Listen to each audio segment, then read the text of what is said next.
그래서 여기 이제 또 일체 중생이 언젠가나 다 성불합니다. 우주의 구조 자체가 그렇게 돼 있나 봐요. 우주가. 이 우주 자체가 마야잖아요. 한상의 세계잖아요. 이분해라는 게. 이것도 희한하잖아요. 근데 한상인데 그 한상인 줄 모르고 고통을 받으니까 그것도 기가 찰 노릇이고. 근데 이 한상이 원래 없다는 거예요. 원래 없다니까 더 기가 차죠. 가짜라는 거예요, 이게. 홀로그램이라는 거예요.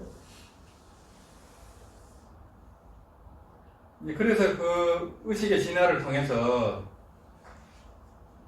지옥악의 축생부터 이제 성문연각 보살 불법계까지 의식의 진화가 이루어지는 거예요. 의식의 진화.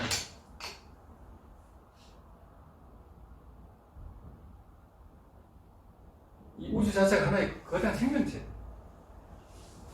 그래서 무량한 생명이요, 무량한 강명이요, 무량한 사랑이요, 무량한 공덕이요 이렇게 얘기하잖아요.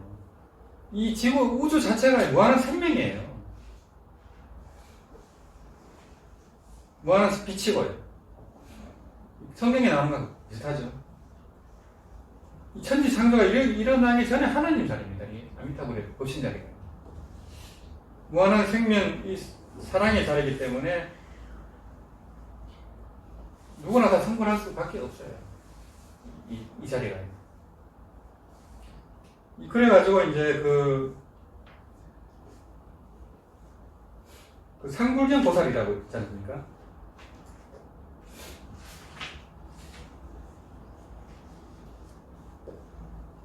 법화경에 이제 부처님 전생에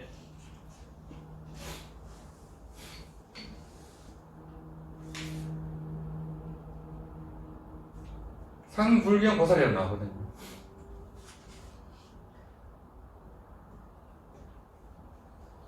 이분이 이제 하수 열적에 위음악 열애 때 이 상불경 보살이었대요. 석가모니 부처님이. 엄청나게 오래전에 부처님이죠. 그때 상불경이라는 것은 이제 다른 사람들을 가볍게 여기지 않는다 이런 뜻이에요. 가벼울 경자거든요. 이 석가모니 부처님 보살일 때죠. 상불경 보살일 때 만나는 사람마다 당신은 부처가 될 뿐입니다. 저는 당신을 공경합니다. 계속 이러고 다닌 거예요. 만나는 사람마다. 그러니까 이제 어떤 수행자들은 기분이 나쁠 거 아니에요. 어? 네가 뭔데 나를 인가를 하냐. 이래 되잖아요. 네가 뭔데 나를 숭배하냐. 네가 뭔데 내가 부처가 될 거라고 예언하냐. 이렇게 막 욕을 하고 때리기도 했대요. 그런데 이제 이 부처님은 도망가면서도 당신은 부처님이 될 것입니다. 계속 그러고 다녔다는 거예요. 되게 웃기죠? 부처님이 되게 엉뚱하면서 특별한 분인 것 같아요. 그래서 이 상불경 보살인데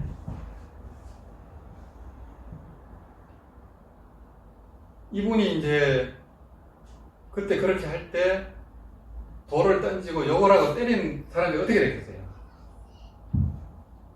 엄청난 가보를 받았어요. 경제는 어떻게, 법화경이 어떻게 되겠냐면은 이 성내고 천시한 사람들은 200급 동안 불보선을 만나지 못했대요. 200급 동안. 어마어마하죠. 왜냐하면 이제 부처님이 거의 부처가 된 분은 보살을 지금 그렇게 한 거잖아요. 보살한테 욕하고 때렸잖아요. 그 가보가 200급 동안 불법을 못 만났대요. 그러면 뭐 짐승으로 있었거나 그래야 되겠죠. 아니면 뭐 지옥에 있었거나. 그랬고 또 1000급 동안에 아비시역에 들어갔대요. 1000급 동안. 어마어마하잖아요. 근데 1000급이 또 무량 언급이 또 즉 1년이잖아요. 거기 1000급이 있어도 나오면 1년이다. 그래 희한한 거죠, 이게 우주라는 게. 근데 막상 그 고통을 당할 때는 끝이 없죠. 근데 끝나고 나면 기억 속에밖에 없잖아요. 무량 언급이 즉 1년인데 기가 살아오르시죠. 근데 그 부처님이 그 법문을 그 사람한테 모르는 사람한테 법문을 했기 때문에 그 반문 때문에 업을 짓게 된 거잖아요. 그렇죠. 네. 근데 그 안 했으면 업을 안 졌을 거 아니에요. 하여튼 그런 내용은 없어요. 그런 내용은 없고 부처님은 좋은 의도로 했겠죠. 했지만은 이제 그런 각오가 있었다는 거예요.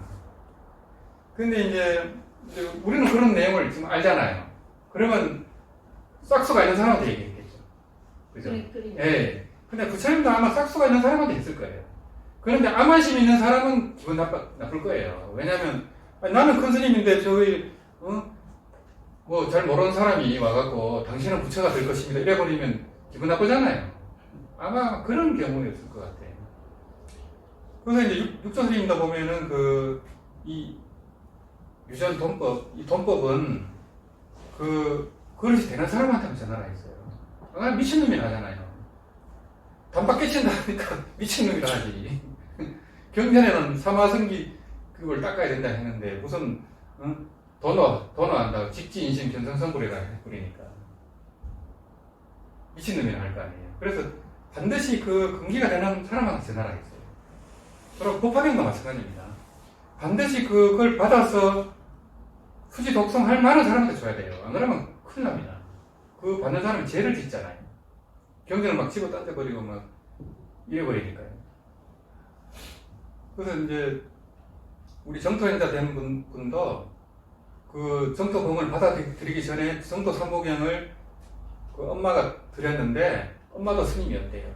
엄마가 그 연불로 가피를 입어가지고 아플 때 가피를 입어가지고 그 정토 삼보경을 이 아들 스님한테 드렸는데 뭐 이런 걸 주냐고 던져버린 거예요. 연불법문을 우스히 아니까 하찮게 알고 하근기 중에 하근기나 하는 걸로 고정관념이에요. 그래 화를 냈겠죠. 당신은 뭐 참선하고 있는 선방 다니는 저건데 왜 이런 걸 주냐고 던져버렸다는 거예요. 그래갖고 나중에 이제 우연히 이제 제가 보낸 무량수경 친문기를 보고 이 스님이 깨친 거예요. 아이 정토 보면 이렇게 위대했는데 깨친 거예요. 무량수경 친문기 위대합니다. 다 성법문입니다. 그래 그 스님이 눈물을 흘리면서 연구를 했어요. 그래갖고 그 대구 연불선에서 그때 3일 연속 철학전도 하고 했어요. 그렇게 열심히 했어요. 지금은 이제 그 칠곡 쪽에서 지금 매달 하고 계세요. 우리 회원분들이 이제 거기 스님 모시고 하고 있어요. 그래 모르는 게 큰 죄가 되는 거예요. 모르는 죄가 그렇게 커요.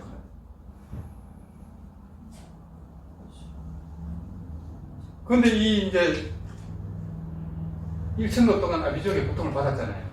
거기서 끝난 게 아니고 그때 욕을 하고 때리고 상골계 모산한테 한 사람이 지옥의 고통을 맛보고 다시 부처님 제자가 돼요. 거기서 끝난 게 아니에요. 그래 놀랍죠. 그래 이거는 부처님이 이제 그 억겁의 전생을 숙명통으로 보고 얘기하시는 거예요. 이게 그냥 스쳐가는 인연이 아닌 거예요. 이게 그래서 이제 우리 정토행자들도 법화경을 하다가 아미사부로 들어온 분들이 굉장히 많아요. 상당히 많아요. 또 이제 함경까지 하고 온 분들도 있어요. 그래서 함경을 공부한 뭐 스님도 계시고 하지만은 함경을 하고서 정토 법문을 안 받아들였다 하면은 함경을 제대로 한 게 아니다. 저는 이렇게 보거든요.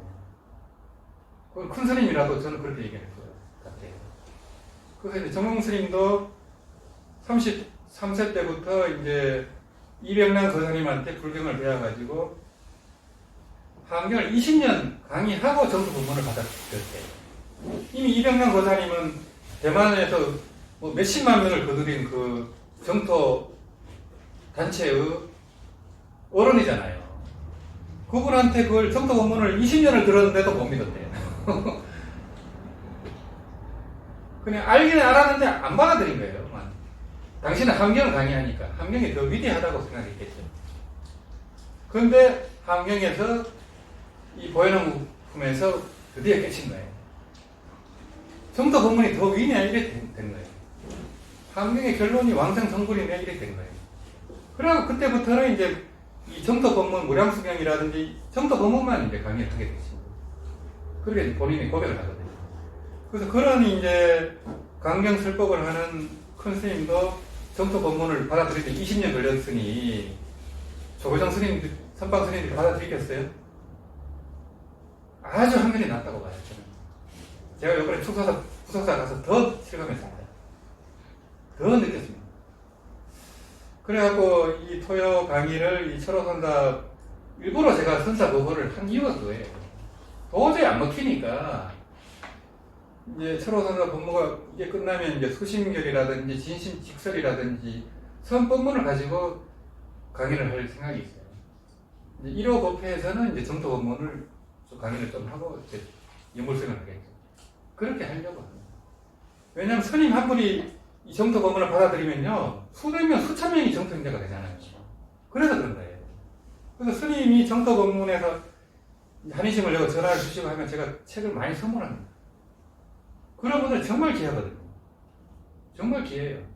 요번에 미룬 스님이 그 반야신경 오가의 강기 보고 전화 주셔가지고 제가 친견하고 왔잖아요. 원로회의 의장 스님 우리 지낸 분인데 그 분의 법상자 스님도 이 정토 법문을 받아들였어요. 알고 봤더니 그 스님이 그 책을 큰 스님한테 드린 거예요. 그랬어요. 그래서 그 스님 한 분이 얼마나 영향력이 큽니까? 그래서 이제 정토 행자님들도 이제 스님들한테 이런 법문을 전하고 그렇게 굉장히 중요한 포교 같아요. 그래서 이제 강호 스님이라든지 그분들 역할이 엄청 크죠. 그 불교 TV를 통해서. 그래서 시간이 이제 거의 다 됐는데요. 그 강원 큰 스님하고 이제 아짜문 선사, 아짜짜 선사 그분이 이제 위파사를 하면서 연불 위파사나 했잖아요. 강원 큰 스님도 연불 하면서 마음속으로 호흡을 하면서 호흡에 맞춰서 나무아미 그걸 붙였다고 했잖아요. 그걸 이제 좀 해보려고 그래요. 한 10분 정도만 이제 코로 들이쉬면서 아미타불 하고요. 또 코로 내쉬면서 아미타불 마음속으로 하는 거예요. 은영으로. 그것도 똑같이 연불입니다. 그리고 처음에는 이제 보성연불을 하다가 나중에 점점 이렇게 되거든요. 연불이 저절로 돌아갈 정도. 자성연불이 되면 마음속으로 돌아가거든요. 이제 그 단계를 보조 스님이 다 얘기를 해놨습니다. 10단계로. 그래서 이제 그것도 나중에 말씀드리겠지만은 이 호흡에 맞춰서 하는 연불이 굉장히 강력하다는 거. 실제적으로 그런 도안이 나왔잖아요. 아란이 나왔잖아요. 연불 이빠사나요. 나왔고 강원 큰 스님도 그렇게 그 서상을 보이면서 왕생을 하시고 오대산에 문서보살의 회원이라 할 정도로 법문이 정말 깊어요. 이 강원생도 그렇지만 몽창 큰 스님이죠. 몽창 큰 스님의 반야신경 또 지장년 법문 또 아미타경 법문도 있어요. 그건 번역이 안 돼 있거든요. 그 법문이 정말 깊습니다. 선법문이면서 정토 법문이 완전히 하나가 돼 있어요. 그 정광 큰 스님처럼. 그분이 이제 그렇게 했다 하니까 제가 깜짝 놀랐죠. 그래서 이제 우리가 자기 전이라든지 사람하고 대화할 때라든지 공공장소라든지 또 화장실이라든지 이때는 은영으로 해야 돼요. 그때 누워서 또 그렇고 마음속으로 해야 되잖아요. 그때는 호흡에 맞춰서 이렇게 하면 굉장히 좋은 것 같아요. 그러면 호흡은 잠잘 때도 해야 되니까 무의식으로 파고들 수도 있고 또 이제 임종시에는 호흡이 가빠르니까 호흡이 잘 안 되잖아요. 소리가 안 나오니까 은영으로 할 수밖에 없잖아요. 그러니까 그것도 도움이 되고 또 뭐 영주를 또 사용을 안 해도 되고 TV 볼 때도 은영으로 하면 되고 그거를 한번 한 10분 정도만 하겠습니다.